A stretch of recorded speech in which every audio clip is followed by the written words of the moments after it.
There's a lot of talk and a lot of confusion in Christianity about what's works based, which is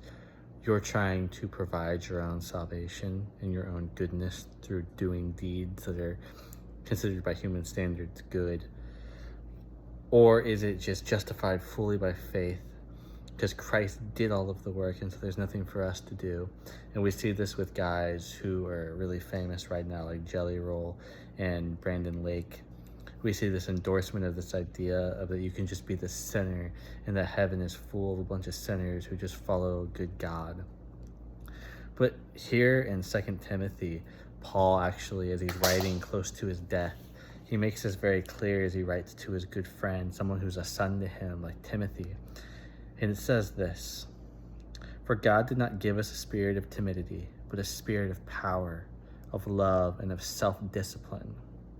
So do not be ashamed to testify about our Lord, or ashamed of me, his prisoner, but join with me in suffering for the gospel by the power of God, who has saved us and called us to a holy life, not because of anything we have done, but because of his own purpose and his grace."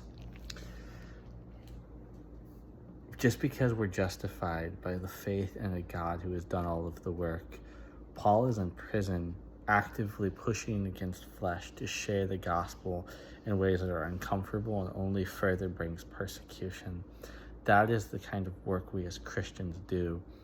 I've done quite a lot of research on Mormonism over the years and had the pleasure of sitting down with two Mormons earlier this year to share the gospel with them and the fallacy of Joseph Smith's flawed teachings, where it's so incredibly works driven that they work themselves into the ground for the glimpse of what they would consider to be salvation.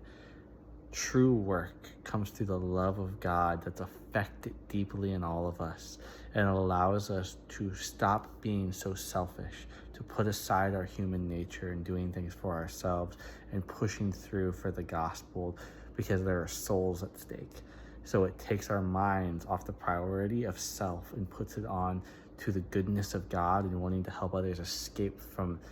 the sentence of death that we faced before being filled with his Spirit.